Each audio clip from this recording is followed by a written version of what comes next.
ਬੋਲੇ ਸੋ ਨਿਹਾਲ। ਸਤਨਾਮ ਧੰਨ ਵਾਹਿਗੁਰੂ ਸਾਹਿਬ ਜੀਓ।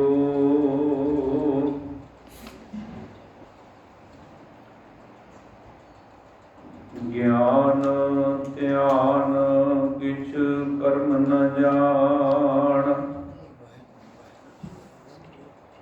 ਨਾਹਿਨ ਨਿਰਮਲ ਕਰਣੀ। ਸਾਧ ਸੰਗਤ ਕੈ ਅੰਚਲ ਲਾਵੋ, ਬਿਖਮ ਨਦੀ ਜਾਏ ਤਰਣੀ। ਵਾਹਿਗੁਰੂ ਸਾਹਿਬ ਜੀਓ। ਇਕ ਓੰਕਾਰ ਸਤਿਗੁਰ ਪ੍ਰਸਾਦ। ਰਾਗ ਗੌੜੀ ਵਾਰ ਕਬੀਰ ਜੀਓ ਕੇ ਸਤ। ਬਾਰ ਬਾਰ ਹਰ ਕੇ ਗੁਣ ਗਾਵੋ, ਗੁਰ ਗਮ ਭੇਦ ਸੋ ਹਰ ਕਾ ਪਾਵੋ। ਰਹਾਉ ਆਦਿਤ ਕਰੈ ਭਗਤ ਆਰੰਭ, ਕਾਇਆ ਮੰਦਰ ਮਨਸਾ ਥੰਬ। ਅਹਨਿਸ ਅਖੰਡ ਸੁਰਹੀ ਜਾਏ, ਤਉ ਅਨਹਦ ਬੇਣ ਸਹਿਜ ਮਹਿ ਬਾਏ।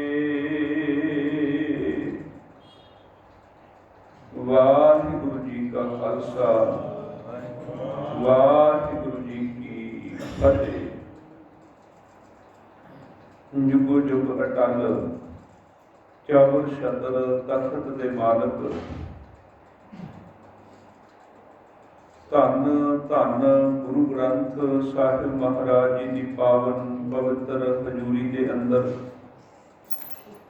ਬੜੀ ਹੀ ਸ਼ਰਧਾ ਭਾਵਨਾ ਦੇ ਨਾਲ ਮਨ ਵਿੱਚ ਪ੍ਰਭੂ ਮਿਲਾਪ ਦੀ ਊਰਜਾ ਲੈ ਆਪ ਰੋਜ਼ਾਨਾ ਅੰਮ੍ਰਿਤ ਵੇਲੇ ਤੋਂ ਗੁਰੂ ਦਰਬਾਰ ਵਿਖੇ ਹਾਜ਼ਰੀਆਂ ਭਰਦੇ ਹੋ। ਇਹ ਬਹੁਤ ਵਡਭਾਗਾ ਸਮਾਂ ਹੈ। ਭਾਈ ਗੁਰਦਾਸ ਜੀ ਸਤ ਸੰਗਤ ਵਿੱਚ ਬੈਠ ਕੇ ਪ੍ਰਭੂ ਦੀ ਸਿਫਤ ਸਲਾਹ ਕਰਨੀ ਅਤੇ ਸੁਣਨੀ, ਇਸ ਕਾਰਜ ਨੂੰ ਬੜੇ ਵੱਡੇ ਮਹਾਤਮ ਵਾਲਾ ਕਾਰਜ ਦੱਸਦੇ ਨੇ कि जैसे हीरा हाथ में तनक सो दिखाई देत, मोल किए ते दमन भरत भंडार जी। जैसे बर बांधे हुंडी लगत न भार कछ, आगे जाए पाईयत लक्ष्मी अपार जी। जैसे बट बीज अत सूक्ष्म स्वरूप होत, बोए से पवित करे बिरखा विस्तार जी। तैसे गुरवचन सचन गुरसिखन में, जानिए महात्म गए ही हर द्वार जी। भाई गुरदास जी कहते संगत विच भावें थोड़ा समय असीं बैठते हाँ, गुरु की बाणी का कीर्तन, बाणी की विचार असीं सुनते हाँ। इस थोड़े जे समय का महात्म इन्ना वड्डा है, कहते वेखण नूं जिद्दां एक हीरा हत्थ च फड़िया होवे ते बहुत छोटा जिहा, पर जदों ਉਹਦੇ ਵਟਾਂਦਰੇ ਤੇ ਜਦੋਂ ਉਹਨੂੰ ਵੇਚਿਆ ਜਾਵੇ ਤੇ ਕਿੰਨਾ ਧਨ ਪ੍ਰਾਪਤ ਹੁੰਦਾ ਹੈ। ਫਿਰ ਸਮਝ ਆਉਂਦੀ ਹੈ ਵੀ ਇਹ ਨਿੱਕੀ ਜਿਹੀ ਚੀਜ਼ ਇੰਨੀ ਕੀਮਤੀ ਸੀ। ਜਿਵੇਂ ਇੱਕ ਹੁੰਡੀ ਮਨੁੱਖ ਦੀ ਜੇਬ ਦੇ ਵਿੱਚ ਹੋਵੇ, ਪੱਲੂ ਨਾਲ ਬੰਨੀ ਹੋਵੇ, ਉਹਦਾ ਭਾਰ ਕੋਈ ਥੋੜਾ। ਹੁੰਡੀ ਨੂੰ ਅੱਜ ਦੀ ਭਾਸ਼ਾ ਵਿੱਚ ਅਸੀਂ ਕਹਿ ਲਈਏ ਵੀ ਚੈੱਕ ਮਨੁੱਖ ਨੇ ਜੇਬ 'ਚ ਪਾਇਆ ਹੋਵੇ, ਉਹਦਾ ਕੋਈ ਭਾਰ ਥੋੜਾ ਲੱਗਦਾ। पर जदों वो चैक के बदले वटांदरे जदों असी वो धन प्राप्त किया, लिखे अनुसार तो कितना धन प्राप्त हो गया। ਫਿਰ ਸਮਝ ਆਈ ਕਿ ਇਸ ਕਾਗਜ਼ ਦੇ ਨਿੱਕੇ ਜਿਹੇ ਟੁਕੜੇ ਦੀ ਇੰਨੀ ਕੀਮਤ ਸੀ। ਬੋਹੜ ਦਾ ਜਿਹੜਾ ਬੀਜ ਹੈ ਬਹੁਤ ਬਰੀਕ ਹੈ, ਬੜਾ ਬਰੀਕ ਹੈ, ਤੇ ਉਸ ਨਿੱਕੇ ਜਿਹੇ ਬੀਜ ਨੂੰ ਜ਼ਮੀਨ 'ਚ ਬੀਜ ਦਿੱਤਾ ਜਾਵੇ ਤੇ ਜਦੋਂ ਫਿਰ ਉਹ ਉੱਗਦਾ ਹੈ, ਫਿਰ ਵੱਡਾ ਬਿਰਖ ਬਣ ਜਾਂਦਾ, ਕਿੰਨਾ ਵਿਸ਼ਾਲ ਰੁੱਖ ਬਣ ਜਾਂਦਾ, ਬੋਹੜ ਦਾ ਰੁੱਖ। ਕਹਿੰਦੇ ਬਿਲਕੁਲ ਇਸੇ ਤਰ੍ਹਾਂ ਹੀ ਤੈਸੇ ਗੁਰਬਚਨ ਸੱਜਣ ਗੁਰਸਿੱਖ ਨਮੈ ਜਾਨੀਏ ਮਹਾਤਮ ਗਏ ਹੀ ਹਰਿਦੁਆਰ ਜੀ। ਹਰੀ ਪਰਮਾਤਮਾ ਦੀ ਦਰਗਾਹ ਦੇ ਵਿੱਚ ਹੀ ਪਤਾ ਲੱਗਦਾ ਹੈ ਵੀ ਜਿਹੜਾ ਥੋੜਾ ਥੋੜਾ ਸਮਾਂ ਅਸੀਂ ਸੰਗਤ ਵਿੱਚ ਬਿਤਾਇਆ ਹੈ ਉਹਦਾ ਇੰਨਾ ਵੱਡਾ ਮਹਾਤਮ ਸੀ। ਇਹ ਸੁਭਾਗਾ ਸਮਾਂ ਹੈ ਸਤ ਸੰਗਤ ਵਿੱਚ ਬੈਠ ਕੇ ਗੁਰੂ ਕੀ ਬਾਣੀ ਦਾ ਕੀਰਤਨ ਸੁਣਦੇ ਹਾਂ, ਕਥਾ ਵਿਚਾਰ ਸੁਣਦੇ ਹਾਂ। ਅੱਜ ਤੋਂ ਜੋ ਗੁਰੂ ਗ੍ਰੰਥ ਸਾਹਿਬ ਮਹਾਰਾਜ ਦੀ ਬਾਣੀ ਵਿੱਚ 7 ਵਾਰ ਕਬੀਰ ਸਾਹਿਬ ਜੀ ਦੀ ਬਾਣੀ ਦਰਜ ਹੈ, ਇਸ ਦੀ ਵਿਚਾਰ ਅਸੀਂ ਸਰਵਣ ਕਰਨੀ ਹੈ। ਗੁਰੂ ਗ੍ਰੰਥ ਸਾਹਿਬ ਮਹਾਰਾਜ ਦੀ ਬਾਣੀ ਵਿੱਚ ਸਮੇਂ ਦੇ ਬਾਬਤ, ਸਮੇਂ ਦੇ ਸੰਬੰਧ ਵਿੱਚ ਕਈ ਬਾਣੀਆਂ ਦਰਜ ਹਨ। ਜਿੱਦਾਂ ਥਿੱਤੀ ਬਾਣੀ ਹੈ, ਜਿਹੜੀ ਥਿੱਤ ਹੈ, ਅਸੀਂ ਕਹਿੰਦੇ ਹਾਂ ਅੱਜ 14 ਹੈ, ਅੱਜ 10ਵੀਂ ਹੈ, ਅੱਜ 5ਵੀਂ ਹੈ, ਅੱਜ 8ਵੀਂ ਹੈ, ਅੱਜ 9ਵੀਂ ਹੈ। ਇਹ ਸਾਰੀਆਂ ਇਹ ਥਿੱਤਾਂ ਨੇ। ਪੂਰਨਮਾਸੀ ਤੋਂ ਲੈ ਕੇ ਮੱਸਿਆ ਤੱਕ ਦਾ ਜਿਹੜਾ ਸਮਾਂ ਹੈ ਇਹ 15 ਦਿਨ ਦਾ ਸਮਾਂ ਹੈ। ਇਹਨੂੰ ਪੱਖ ਕਿਹਾ ਜਾਂਦਾ ਹੈ ਤੇ ਇਹ ਜਿਹੜੀਆਂ 15 ਨੇ ਇਹਨੂੰ ਥਿੱਤ ਕਿਹਾ ਜਾਂਦਾ। ਇੱਕ ਵੀ ਅੱਜ ਏਕਮ ਹੈ, ਅੱਜ ਦੂਜ ਹੈ, ਅੱਜ ਤੀਜ ਹੈ, ਅੱਜ ਚੌਥ ਹੈ, ਅੱਜ ਪੰਚਮੀ ਹੈ। ਤੇ ਜਿਹੜਾ ਪੂਰਨਮਾਸੀ ਨੂੰ ਕਿਉਂਕਿ ਚੰਦਰਮਾ ਪੂਰਾ ਹੁੰਦਾ ਤੇ ਮੱਸਿਆ ਤੱਕ ਉਹ ਜਿਹੜਾ ਚੰਦਰਮਾ ਅਲੋਪ ਹੋ ਜਾਂਦਾ। ਮੱਸਿਆ ਦੀ ਰਾਤ ਹਨੇਰੀ ਰਾਤ ਹੈ। ਪੂਰਨਮਾਸੀ ਤੋਂ ਲੈ ਕੇ ਮੱਸਿਆ ਤੱਕ ਜਿਹੜਾ ਇਹ 15 ਦਿਨ ਦਾ ਸਮਾਂ ਹੈ, ਇਹ ਜਿਹੜਾ ਪੱਖ ਹੈ ਇਹਨੂੰ ਹਨੇਰਾ ਪੱਖ ਕਿਹਾ ਜਾਂਦਾ, ਜਿਹਨੂੰ ਬਦੀ ਕਿਹਾ ਜਾਂਦਾ ਹੈ। ਤੇ ਇਸੇ ਤਰ੍ਹਾਂ ਮੱਸਿਆ ਤੋਂ ਲੈ ਕੇ ਜਿਹੜਾ ਪੂਰਨਮਾਸੀ ਤੱਕ ਦਾ 15 ਦਿਨ ਦਾ ਸਮਾਂ ਹੈ ਉਸ ਨੂੰ ਸੁਦੀ ਕਿਹਾ ਜਾਂਦਾ ਹੈ, ਹਨੇਰਾ ਪੱਖ ਤੇ ਚਾਨਣਾ ਪੱਖ। ਪੂਰਨਮਾਸੀ ਤੋਂ ਮੱਸਿਆ ਤੱਕ ਹਨੇਰਾ ਪੱਖ, ਮੱਸਿਆ ਤੋਂ ਪੂਰਨਮਾਸੀ ਤੱਕ ਚਾਨਣਾ ਪੱਖ, ਸੁਦੀ। ਤੇ ਇਸੇ ਤਰ੍ਹਾਂ ਇਹ ਥਿੱਤੀ ਬਾਣੀ ਗੁਰੂ ਅਮਰਦਾਸ ਜੀ ਦੀ ਵੀ ਹੈ ਤੇ ਕਬੀਰ ਸਾਹਿਬ ਜੀ ਨੇ ਵੀ ਉਚਾਰਨ ਕੀਤੀ। ਤੇ ਜਿਹੜੇ ਵਾਰ ਨੇ 7 ਵਾਰ, ਇਹ ਵੀ ਗੌੜੀ ਰਾਗ ਵਿੱਚ 344 ਅੰਗ ਤੇ ਕਬੀਰ ਸਾਹਿਬ ਜੀ ਦੀ ਉਚਾਰਨ ਕੀਤੀ ਹੋਈ ਇਹ ਬਾਣੀ। ਔਰ ਬਿਲਾਵਲ ਰਾਗ ਦੇ ਵਿੱਚ ਧੰਨ ਗੁਰੂ ਅਮਰਦਾਸ ਮਹਾਰਾਜ ਜੀ ਨੇ ਵੀ 7 ਵਾਰਾਂ ਦੀ ਜਿਹੜੀ ਹੈ ਇਹ ਬਾਣੀ ਦਰਜ ਕੀਤੀ ਹੈ। ਕਬੀਰ ਸਾਹਿਬ ਜੀ ਦੀ ਪਾਵਨ ਬਾਣੀ ਜਿਸ ਦਾ ਸਰਲੇਖ ਹੈ ਇੱਕ ਓੰਕਾਰ ਸਤਿਗੁਰ ਪ੍ਰਸਾਦ। ਪਰਮਾਤਮਾ ਇੱਕ ਹੈ, ਅਦੁੱਤੀ ਹੈ, ਉਸ ਵਰਗਾ ਹੋਰ ਕੋਈ ਨਹੀਂ ਹੈ। ਸਤਿਗੁਰ ਪ੍ਰਸਾਦ ਉਹ ਗੁਰੂ ਦੀ ਮਿਹਰ ਦੇ ਨਾਲ ਪ੍ਰਾਪਤ ਹੁੰਦਾ ਹੈ। ਰਾਗ ਗੌੜੀ, ਰਾਗ ਦਾ ਨਾਮ। ਫਿਰ ਅੱਗੇ ਸਰਲੇਖ ਹੈ ਵਾਰ ਕਬੀਰ ਜੀਓ ਕੇ ਸਤ। ਵਾਰ, ਵਾਰ ਸ਼ਬਦ ਜਿਹੜਾ ਇੱਥੇ ਇਹਦਾ ਅਰਥ ਹੈ ਦਿਨ। ਉਂਝ ਵਾਰ ਸ਼ਬਦ ਦੇ ਬਹੁਤ ਸਾਰੇ ਅਰਥ ਹੋ ਜਾਂਦੇ ਨੇ।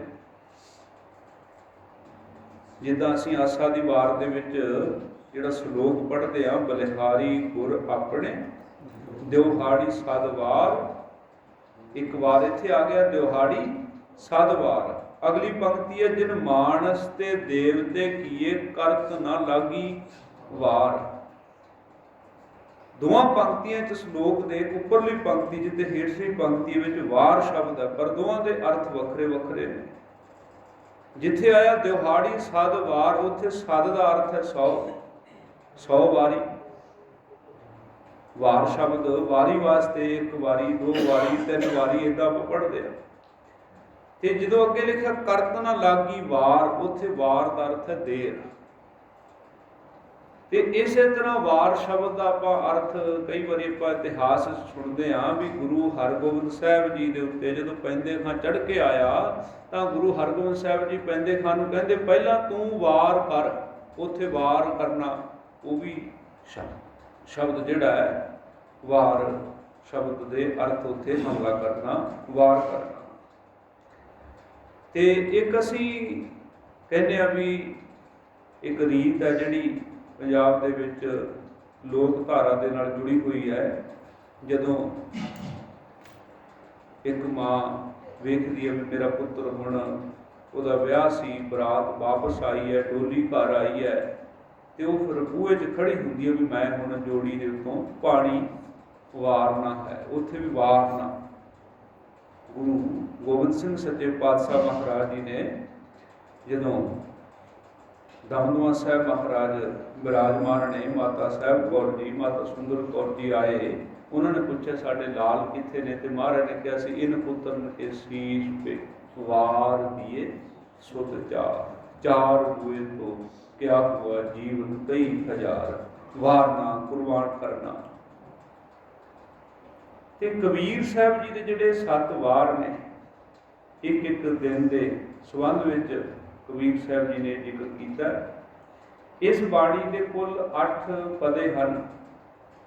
7 ਪਦੇ ਤਾਂ ਜਿਹੜਾ ਦਿਨਾਂ ਦੇ ਨਾਲ ਸੰਬੰਧਿਤ ਹੋ ਗਏ, ਤੇ ਆਰੰਭ ਦੇ ਵਿੱਚ ਕਬੀਰ ਸਾਹਿਬ ਜੀ ਨੇ ਫਰਮਾਨ ਕੀਤਾ ਬਾਰ ਬਾਰ ਹਰ ਕੇ ਗੁਣ ਗਾਵੋ। ਇੱਥੋਂ ਇਸ ਬਾਣੀ ਦੀ ਆਰੰਭਤਾ ਕਰਦੇ ਨੇ ਬਾਰ ਬਾਰ ਹਰ ਕੇ ਗੁਣ ਗਾਵੋ, ਕਿ ਮੈਂ ਵਾਰੀ ਵਾਰੀ ਦੁਬਾਰਾ ਮੁੜ ਮੁੜ ਕੇ ਵਾਹਿਗੁਰੂ ਜੀ ਦੇ ਗੁਣ ਗਾਵਾਂ। ਗੁਰ ਗਮ ਭੇਦ ਸੋ ਹਰ ਕਾ ਪਾਵ। ਗਮ ਦਾ ਅਰਥ ਹੈ ਗਮਤਾ। ਗਮ ਦਾ ਅਰਥ ਹੁੰਦਾ ਪਹੁੰਚਣਾ, ਆਪੜਨਾ। ਗੁਰ ਗਮ ਦਾ ਅਰਥ ਹੈ ਗੁਰੂ ਕੋਲ ਪਹੁੰਚ ਕੇ, ਗੁਰੂ ਕੋਲ ਆਪੜ ਕੇ, ਗੁਰੂ ਦੀ ਸ਼ਰਨ ਚ ਆ ਕੇ। ਗੁਰ ਗਮ ਗੁਰੂ ਕੋਲ ਆ ਕੇ, ਗੁਰੂ ਦੀ ਸ਼ਰਨ ਚ ਆ ਕੇ, ਗੁਰੂ ਕੋਲ ਆਪੜ ਕੇ। ਭੇਦ ਸੋ ਹਰ ਕਾ ਪਾਵੋ, ਕਿ ਮੈਂ ਗੁਰੂ ਕੋਲ ਪਹੁੰਚ ਕੇ ਗੁਰੂ ਦੇ ਕੋਲੋਂ ਪਰਮਾਤਮਾ ਦਾ ਭੇਦ ਜਾਣਨਾ ਹੈ, ਪਰਮਾਤਮਾ ਦਾ ਗਿਆਨ ਮੈਂ ਪ੍ਰਾਪਤ ਕਰਨਾ ਹੈ ਗੁਰੂ ਦੇ ਕੋਲੋਂ। ਜਿਵੇਂ ਇੱਕ ਵਚਨ ਆਉਂਦਾ ਨਾ, ਜਿਸ ਕਾ ਗ੍ਰਹਿ ਤਿਨ ਦੀਆ ਤਾਲਾ ਕੁੰਜੀ ਗੁਰ ਸੋ ਪਾਈ। ਕਿ ਇਹ ਜਿਹੜਾ ਪ੍ਰਭੂ ਮਿਲਾਪ ਵਾਲਾ ਇੱਕ ਉਹ ਮਹੱਲ ਹੈ, ਉਸ ਨੂੰ ਜਿਹੜਾ ਜਿੰਦਾ ਲੱਗਾ ਹੋਇਆ, ਉਹਦੀ ਕੁੰਜੀ ਕਹਿੰਦੇ ਗੁਰੂ ਕੋਲ ਫੜਾਈ ਹੈ ਪਰਮਾਤਮਾ ਨੇ। ਤੇ ਉਹ ਕੁੰਜੀ ਮਿਲੇਗੀ ਤੇ ਗੁਰੂ ਦੇ ਦੁਆਰਾ ਸਾਨੂੰ ਉਹ ਗਿਆਨ ਹੋਏਗਾ, ਪ੍ਰਭੂ ਦੇ ਦਰ ਦੀ ਸੋਝੀ ਹੋਏਗੀ। ਗਿਆਨ ਅੰਜਨ ਗੁਰ ਦੀਆ, ਗਿਆਨ ਅੰਧੇਰ ਵਿਨਾਸ਼, ਹਰ ਕਿਰਪਾ ਤੇ ਸੰਤ ਭੇਟਿਆ, ਨਾਨਕ ਮਨ ਪ੍ਰਗਾਸ਼। ਗੁਰੂ ਦੇ ਦੁਆਰਾ ਹੀ ਅੰਦਰ ਜਿਹੜਾ ਪ੍ਰਕਾਸ਼ ਹੋਣਾ ਹੈ, ਗਿਆਨ ਦਾ ਸੂਰਜ ਅੰਦਰ ਪ੍ਰਗਟ ਹੋਣਾ ਹੈ, ਗੁਰੂ ਦੇ ਗਿਆਨ ਦੇ ਦੁਆਰਾ, ਗੁਰੂ ਦੀ ਮੱਤ ਦੁਆਰਾ। ਗੁਰ ਕੁੰਜੀ ਪਾਹੂ ਨਿਵਲ ਮਨ ਕੋਠਾ, ਤਨ ਛਤ ਨਾਨਕ ਗੁਰ ਬਿਨ ਮਨ ਕਾ ਤਾਕ ਨਾ ਉਗੜੈ, ਆਵਰ ਨਾ ਕੁੰਜੀ ਹੱਥ। ਤੇ ਕਬੀਰ ਸਾਹਿਬ ਜੀ ਕਹਿੰਦੇ ਮੈਂ ਗੁਰੂ ਦੀ ਸ਼ਰਨ ਚ ਆਉਂਦਾ ਹਾਂ, ਕਿਉਂਕਿ ਮੇਰਾ ਮਨੋਰਥ ਹੈ ਪ੍ਰਭੂ ਦਾ ਮਿਲਾਪ ਪ੍ਰਾਪਤ ਕਰਨਾ। ਇਹ ਰਹਾਉ ਦੀ ਪੰਕਤੀ ਹੈ, ਬਾਰ ਬਾਰ ਹਰ ਕੇ ਗੁਣ ਗਾਵੋ, ਗੁਰ ਗਮ ਭੇਦ ਸੋ ਹਰ ਕਾ ਪਾਵੋ। ਰਹਾਉ ਅੱਗੇ ਹੁਣ ਜਿਹੜੇ ਇਹਨਾਂ ਦਿਨਾਂ ਦੀ ਆਰੰਭਤਾ ਕਰਦੇ ਨੇ ਭਗਤ ਕਬੀਰ ਸਾਹਿਬ ਜੀ, ਉਹ ਆਦਿਤ ਕਰੈ ਭਗਤ ਆਰੰਭ। ਕਿਉਂਕਿ ਆਦਿਤ ਸ਼ਬਦ ਜਿਹੜਾ ਹੈ ਸੰਸਕ੍ਰਿਤ ਦਾ ਸ਼ਬਦ ਹੈ, ਜਿਸ ਦਾ ਅਰਥ ਹੈ ਸੂਰਜ। ਸੂਰਜ ਨੂੰ ਆਦਿਤ ਕਿਉਂ ਕਿਹਾ ਜਾਂਦਾ ਹੈ? ਕਿਉਂਕਿ ਉਹ ਆਦਿਤੀ ਦਾ ਪੁੱਤਰ ਹੈ। ਪੁਰਾਣਾਂ ਦੇ ਮੁਤਾਬਕ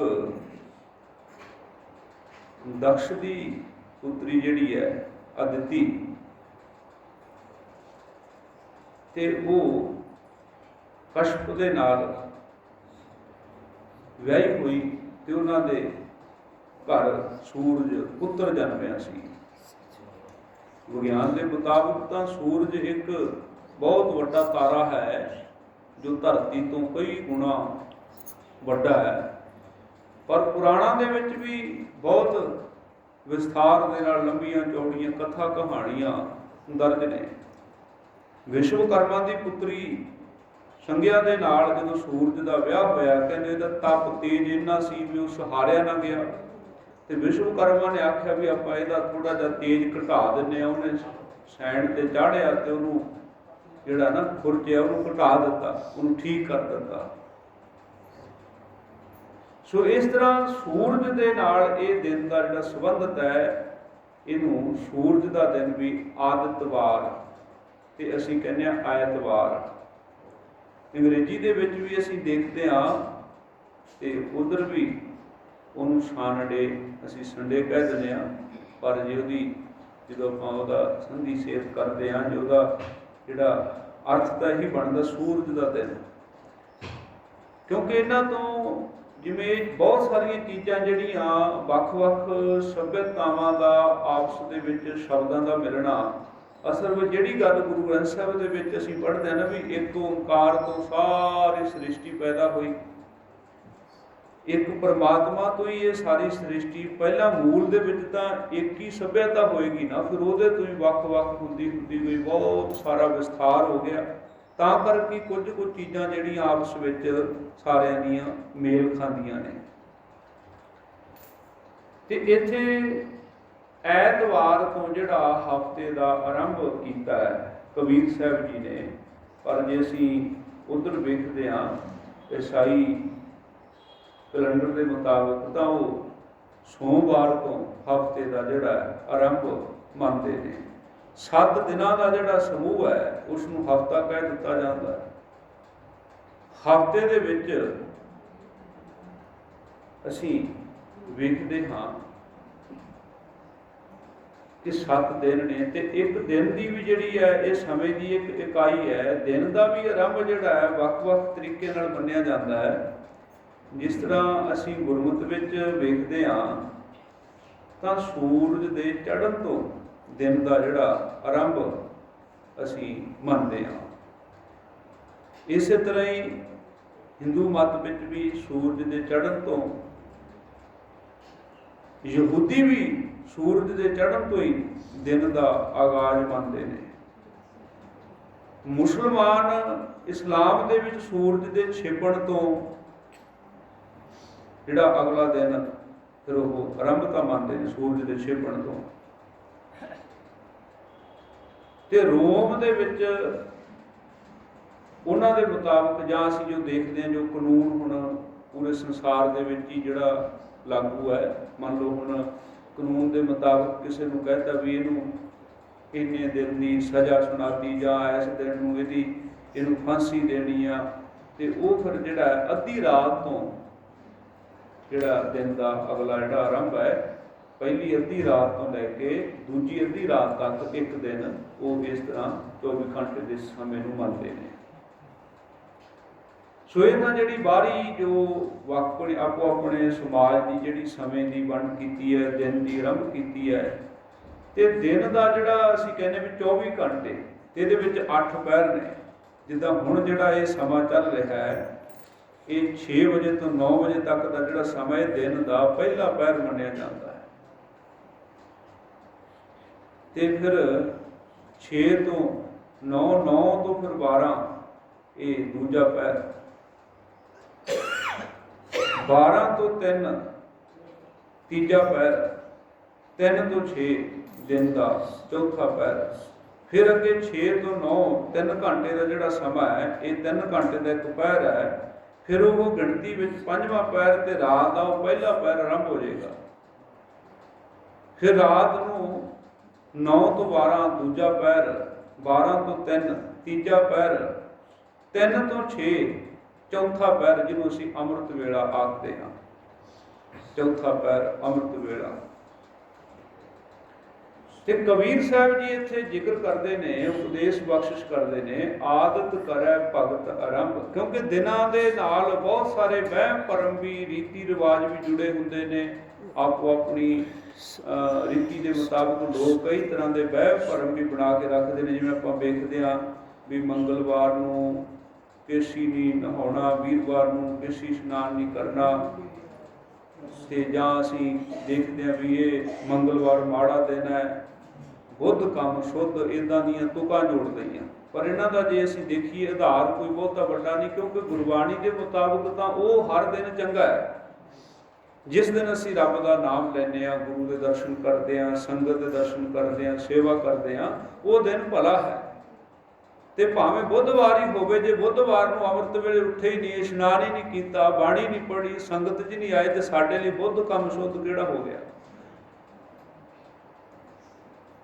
ਇਹਦਾ ਜਿਹੜਾ ਇੱਦਾਂ ਦੀ ਜਿਹੜੀ ਵੰਡ ਕੀਤੀ ਹੋਈ ਆ, ਇਹਦਾ ਆਧਾਰ ਤੇ ਇਸ ਤਰ੍ਹਾਂ ਹੀ ਹੋਏਗਾ ਸ਼ਾਇਦ ਵੀ ਕਿਸੇ ਨੇ ਗਿਣਤੀ ਕਰ ਲਈ ਹੋਣੀ ਹੈ ਵੀ ਮੰਗਲਵਾਰ ਨੂੰ ਉਹਨੇ ਗਿਣ ਲਈਏ ਵੀ ਮੰਗਲਵਾਰ ਨੂੰ ਇੱਧਰ ਆਹ ਖਬਰ ਆਈ, ਇੱਧਰ ਵੀ ਮਾੜੀ ਖਬਰ ਆਈ। ਉਹਨੇ ਦੇਖਿਆ ਵੀ ਮੰਗਲਵਾਰ ਨੂੰ ਇੰਨੀਆਂ ਮੌਤਾਂ ਹੋ ਗਈਆਂ। ਉਹਨੇ ਕਿਹਾ ਵੀ ਮੰਗਲਵਾਰ ਤੇ ਮਾੜਾ ਦਿਨ ਹੈ। ਬੁੱਧਵਾਰ ਦੀਆਂ ਗਿਣੀਆਂ ਹੀ ਕੋਈ ਨਹੀਂ, ਹੋ ਸਕਦਾ ਬੁੱਧਵਾਰ ਨੂੰ ਉਦੋਂ ਵੀ ਵੱਧ ਹੋਈਆਂ ਹੋਣ। ਤੇ ਉਹਨੇ ਦੇਖ ਲਿਆ ਮੰਗਲਵਾਰ ਨੂੰ ਇੰਨੀਆਂ ਆਹ ਮਾੜੀਆਂ ਘਟਨਾਵਾਂ ਇੰਨੀਆਂ ਹੋਈਆਂ, ਇਸ ਕਰਕੇ ਇਹਨੂੰ ਮਾੜਾ ਦਿਨ ਕਹਿ ਦਿਓ। ਤੇ ਬੁੱਧਵਾਰ ਜਿਹੜਾ ਉਹਨੂੰ ਚੰਗਾ ਦਿਨ ਮੰਨ ਲਿਆ ਵੀ ਇਹ ਬੁੱਧ ਕੰਮ ਸ਼ੁੱਧ ਹੈ।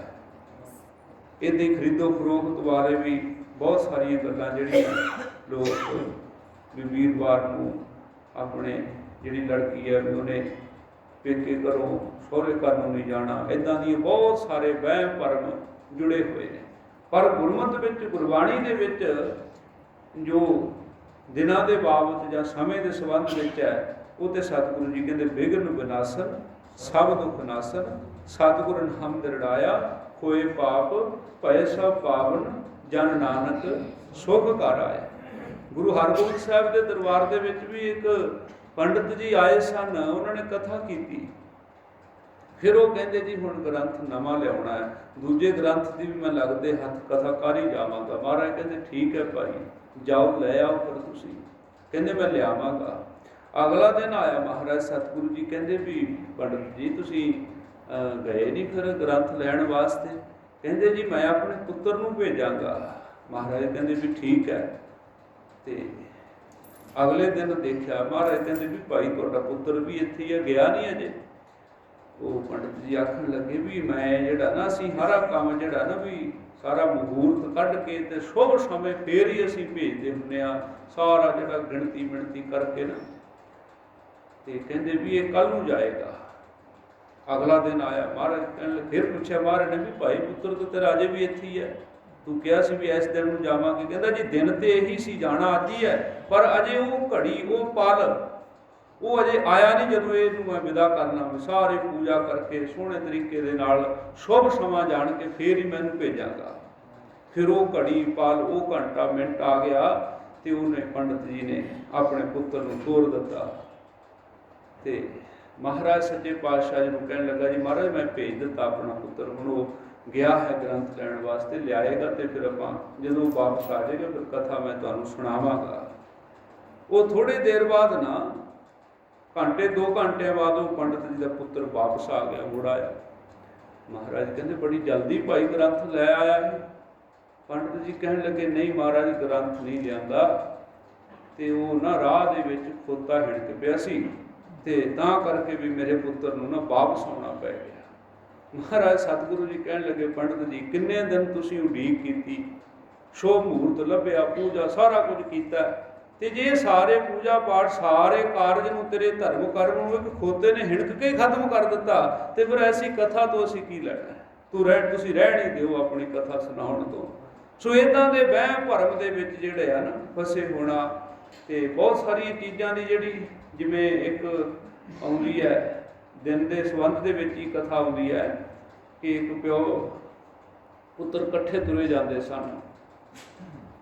ਤਾਂ ਜਦੋਂ ਤੁਰੇ ਜਾਂਦੇ ਸੀ ਤੇ ਉਹ ਪੁੱਤਰ ਨੇ ਬਾਪ ਨੂੰ ਪੁੱਛਿਆ ਵੀ ਪਿਤਾ ਜੀ ਅੱਜ ਦਿਨ ਭਲਾ ਕੀ ਹੈ? ਬਾਪ ਕਹਿਣ ਲੱਗਾ ਵੀ ਮੇਰੇ ਤੇ ਧਿਆਨ 'ਚ ਨਹੀਂ ਹੈ। ਤੇ ਪੁੱਤਰ ਨੇ ਸੋਚ ਵਿਚਾਰ ਕਰਕੇ ਕਹਿੰਦਾ ਮੈਨੂੰ ਲੱਗਦਾ ਵੀ ਪਿਤਾ ਜੀ ਅੱਜ ਐਤਵਾਰ ਹੈ। ਤੇ ਉਹ ਬਾਪ ਆਖਣ ਲੱਗਾ ਕਿ ਉਹ ਦੇਖ ਦੁਕਾਨ ਤੇ ਉਹਨਾਂ ਨੇ ਹੁਣੇ ਦੁਕਾਨ ਖੋਲੀ ਹੈ ਬਾਣੀਏ ਨੇ, ਤੇ ਉਹਨੇ ਪੋਚਾ ਕੋਈ ਨਹੀਂ ਮਾਰਿਆ, ਤੇ ਐਤਵਾਰ ਨੂੰ ਤੇ ਪੋਚਾ ਫੇਰਦੇ ਨੇ ਉਹ, ਤੇ ਅੱਜ ਐਤਵਾਰ ਕਿੱਥੋਂ ਹੋ ਗਿਆ ਜਦੋਂ ਪੋਚਾ ਹੀ ਨਹੀਂ ਫੇਰਿਆ ਉਹਨਾਂ ਨੇ। ਤਾਂ ਉਹਨੂੰ ਪੁੱਛਿਆ ਜਦੋਂ ਜਾ ਕੇ ਵੀ ਅੱਜ ਤੁਸੀਂ ਪੋਚਾ ਨਹੀਂ ਫੇਰਿਆ? ਉਹ ਕਹਿੰਦਾ ਵੀ ਅੱਗੇ ਮੇਰਾ ਬਾਪ ਨਾਲ ਹੁੰਦਾ ਹੈ ਤੇ ਮੈਂ ਦੁਕਾਨ ਖੋਲ ਨਾ, ਉਹ ਬਾਕੀ ਸਾਰਾ ਕੰਮ ਉਹ ਕਰ ਲੈਂਦੇ ਨੇ, ਮੈਂ ਪੋਚਾ ਫੇਰ ਦਿੰਦਾ ਹੁੰਦਾ। ਅੱਜ ਮੇਰਾ ਪਿਤਾ ਆਇਆ ਨਹੀਂ, ਇਸ ਕਰਕੇ ਮੈਂ ਪੋਚਾ ਨਹੀਂ ਫੇਰਿਆ। ਦਿਨ ਤੇ ਅੱਜ ਐਤਵਾਰ ਹੀ ਹੈ। ਇਹ ਉਦਾਹਰਣ ਬਣੀ ਹੋਈ ਹੈ ਨਾ ਵੀ ਐਤਵਾਰ ਤਾਂ ਜਾਣੀਏ ਜੇ ਪੋਚਾ ਫਿਰ ਨਿਭਾਣੀ। ਸੋ ਇੱਦਾਂ ਦਿਨਾਂ ਦੇ ਨਾਲ ਬਹੁਤ ਕੁਝ ਜਿਹੜਾ ਹੈ ਜੁੜਿਆ ਪਿਆ ਹੈ, ਲੋਕ ਧਾਰਾ ਦੇ ਵਿੱਚ ਬੜਾ ਕੁਝ ਹੈ। ਪਰ ਸਾਡਾ ਸੰਬੰਧ ਜਿਹੜਾ ਬਾਣੀ ਇਸ ਦੇ ਸੰਬੰਧ ਵਿੱਚ ਕੀ ਕਹਿੰਦੀ ਹੈ, ਤੇ ਕਬੀਰ ਸਾਹਿਬ ਜੀ ਕਹਿੰਦੇ, ਕੋਈ ਕਹਿੰਦਾ ਵੀ ਇਸ ਦਿਨ ਆਹ ਕਾਰਜ ਆਰੰਭ ਕਰੋ, ਇਸ ਦਿਨ ਆਹ ਕਾਰਜ ਆਰੰਭ ਕਰੋ, ਤਾਂ ਕਬੀਰ ਸਾਹਿਬ ਜੀ ਕਹਿੰਦੇ ਜੇ ਕੁਝ ਆਰੰਭ ਹੀ ਕਰਨਾ ਹੈ ਤੇ ਐਤਵਾਰ ਤੋਂ ਕਹਿਣ ਲੱਗੇ ਆਦਤ ਕਰੈ ਭਗਤ ਆਰੰਭ। ਕਹਿੰਦੇ ਤੁਸੀਂ ਭਗਤੀ ਆਰੰਭ ਕਰੋ, ਭਗਤੀ ਦੀ ਆਰੰਭਤਾ ਕਰੋ। ਕਿਉਂਕਿ ਜਦੋਂ ਆਰੰਭਤਾ ਹੋ ਗਈ ਕੋਈ ਵੀ ਕਾਰਜ ਹੈ ਨਾ, ਪਹਿਲਾ ਕਦਮ ਹੀ ਪੁੱਟਣਾ ਔਖਾ ਹੁੰਦਾ ਨਾ। ਮੰਨ ਲਓ ਆਪਾਂ ਗੁਰਦੁਆਰੇ ਨੂੰ ਆਉਣਾ ਹੈ ਤੇ ਪਹਿਲਾ ਕਦਮ ਜਦੋਂ ਪੁੱਟਿਆ ਗਿਆ ਤੇ ਪਹੁੰਚ ਗਏ। ਜੇ ਪਹਿਲਾ ਕਦਮ ਹੀ ਨਾ ਪੁੱਟਿਆ ਤੇ ਫਿਰ ਪਹੁੰਚਣਾ ਕੀ ਹੈ? ਜੇ ਆਰੰਭਤਾ ਹੀ ਨਾ ਹੋਈ ਤੇ ਕਾਰਜ ਸ਼ੁਰੂ ਸੰਪੂਰਨ ਕਿਵੇਂ ਹੋਏਗਾ? ਕਬੀਰ ਸਾਹਿਬ ਜੀ ਕਹਿਣ ਲੱਗੇ ਐਤਵਾਰ ਹੈ ਭਾਈ, ਭਗਤੀ ਦੀ ਆਰੰਭਤਾ ਕਰੋ। ਆਦਤ ਕਰੈ ਭਗਤ ਆਰੰਭ ਕਾਇਆ ਮੰਦਰ। ਕਹਿੰਦੇ ਇਹ ਕਾਇਆ ਮੰਦਰ ਬਣ ਜਾਵੇ, ਇਸ ਸਰੀਰ ਨੂੰ ਤੁਸੀਂ ਮੰਦਰ ਬਣਾ ਲਓ, ਇਹਦੇ ਅੰਦਰ ਭਗਤੀ ਕਰੋ। ਮਨਸਾ ਥੰਬ, ਮਨਸਾ ਮਨ ਦੇ ਫੁਰਨੇ ਜਿਹੜੇ ਨੇ, ਜਿਹੜੇ ਮਨੁੱਖ ਨੂੰ ਬੇਚੈਨ ਕਰਦੇ ਨੇ, ਜਿਹੜੀਆਂ ਮਨ ਦੀਆਂ ਖੁਆਇਸ਼ਾਂ ਨੇ, ਇਛਾਵਾਂ ਨੇ, ਲਾਲਸ਼ਾਵਾਂ ਨੇ, ਜਿੰਨੀਆਂ ਵੱਡੀਆਂ ਇਛਾਵਾਂ ਹੋਣਗੀਆਂ, ਲਾਲਸ਼ਾਵਾਂ ਹੋਣਗੀਆਂ, ਓਨਾ ਹੀ ਮਨੁੱਖ ਬੇਚੈਨ ਹੋਏਗਾ, ਭਟਕਣਾ ਵਿੱਚ ਹੋਏਗਾ। ਤੇ ਕਹਿੰਦੇ ਭਗਤੀ ਜਿਹੜੀ ਹੈ ਇਹ ਤੁਹਾਡੇ ਮਨ ਦੇ ਫੁਰਨਿਆਂ ਨੂੰ ਥੰਮੀ ਦੇਵੇਗੀ, ਰੋਕ ਪਾਏਗੀ, ਸਹਾਰਾ ਦੇਵੇਗੀ। ਕਾਇਆ ਮੰਦਰ ਮਨਸਾ ਥੰਬ। ਕਹਿਣ ਦਾ ਭਾਵ ਭਗਤੀ ਜਿਹੜੀ ਹੈ ਮਨ ਦੇ ਫੁਰਨਿਆਂ ਨੂੰ ਸੰਕੋਚੇਗੀ, ਤੇ ਜਦੋਂ ਮਨ ਦੇ ਫੁਰਨੇ ਰੁਕ ਗਏ ਤੇ ਤੁਹਾਡੇ ਜੀਵਨ ਵਿੱਚ ਆਨੰਦ ਆਏਗਾ, ਖੇੜਾ ਆਵੇਗਾ। ਭਾਵ ਭਗਤੀ ਦੇ ਦੁਆਰਾ ਤੁਹਾਨੂੰ ਸੁਖ ਪ੍ਰਾਪਤ ਹੋਏਗਾ। ਇਸ ਕਰਕੇ ਭਗਤੀ ਦੀ ਆਰੰਭਤਾ ਕਰੋ। ਅਹਨਿਸ ਅਖੰਡ ਸੁਰ ਹੀ ਜਾਏ। ਅਹਨਿਸ, ਅਹਨਿਸ ਸ਼ਬਦ ਬਾਣੀ ਵਿੱਚ ਬਹੁਤ ਵਾਰ ਆਉਂਦਾ। ਐੜਾ ਹਾਹੇ ਨੂੰ ਸਿਆਰੀ। ਇਹ ਦਾ ਅਰਥ ਵੀ ਹੈ ਦਿਨ, ਨਿਸ ਦਾ ਅਰਥ ਹੈ ਰਾਤ। ਅਹਨਿਸ ਅਖੰਡ, ਅਖੰਡ ਮਨੇ ਲਗਾਤਾਰ, ਨਿਰੰਤਰ, ਬਿਨਾ ਰੋਕ ਤੋਂ। ਸੁਰ ਹੀ ਜਾਏ, ਸੁਰ ਹੀ ਮਨੇ ਸਾਡੀ ਜਿਹੜੀ ਸੁਰਤ ਹੈ। ਕਹਿਣ ਲੱਗੇ ਭਗਤੀ ਜੇ ਅਸੀਂ ਕਰਾਂਗੇ ਤੇ ਸਾਡੀ ਸੁਰਤ ਬੜੀ ਪਵਿੱਤਰ ਹੋ ਜਾਏਗੀ, ਸਾਡੀ ਸੁਰਤ ਦੀ ਸੋਹਣੀ ਘਾੜਤ ਘੜੀ ਜਾਏਗੀ। ਕਬੀਰ ਸਾਹਿਬ ਜੀ ਕਹਿਣ ਲੱਗੇ ਤੇ ਫਿਰ ਸਾਡੀ ਸੁਰਤ ਜਿਹੜੀ ਆ ਨਾ ਉਹ ਪ੍ਰਭੂ ਦੇ ਦਰ ਤੱਕ ਪਹੁੰਚ ਜਾਵੇਗੀ, ਉਹਦੇ ਚਰਨਾਂ 'ਚ ਜੁੜ ਜਾਵੇਗੀ। ਜਦੋਂ ਸੁਰਤ ਉਹਦੇ ਨਾਲ ਇੱਕਮਿਕ ਹੋ ਗਈ ਤੇ ਫਿਰ ਜੀਵਨ ਦੀ ਸਫਲਤਾ ਹੈ। ਪਰ ਉਹ ਸੁਰਤ ਰੱਬੀ ਦਰਗਾਹ 'ਚ ਪਹੁੰਚੇਗੀ ਤਦ ਜੇ ਭਗਤੀ ਦੀ ਆਰੰਭਤਾ ਕਰਾਂਗੇ। ਆਦਤ ਕਰੈ ਭਗਤ ਆਰੰਭ ਕਾਇਆ ਮੰਦਰ ਮਨਸਾ ਥੰਬ। ਅਹਨਿਸ ਅਖੰਡ ਸੁਰ ਹੀ ਜਾਏ ਤੋ ਅਨਹਦ ਬੇਨ ਸਹਿਜ ਮਹਿ ਪਾਏ। ਅਨਹਦ, ਅਨਹਦ ਅਰਥ ਹੈ ਨਿਰੰਤਰ, ਲਗਾਤਾਰ।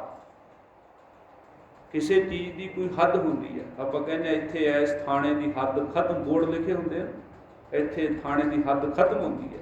ਭਾਵ ਹੱਦ ਕਿਸੇ ਚੀਜ਼ ਨੂੰ ਰੋਕਦੀ ਹੈ ਵੀ ਇੱਥੇ ਹੱਦ ਖਤਮ ਹੋ ਗਈ। ਅਨਮਣੇ ਬਿਨਾ ਹੱਦ। ਭਾਵ ਕਹਿਣ ਲੱਗੇ ਜਦੋਂ ਅਸੀਂ ਭਗਤੀ ਕਰਾਂਗੇ ਸਾਡੀ ਸੁਰਤ ਜਿਹੜੀ ਹੈ ਉਹ ਸੋਹਣੀ, ਉਹਦੀ ਘਾੜਤ ਘੜੀ ਜਾਏਗੀ, ਉਹ ਰੱਬ ਦੇ ਨਾਲ ਇੱਕਮਿਕ ਹੋ ਜਾਏਗੀ ਸਾਡੀ ਸੁਰਤ।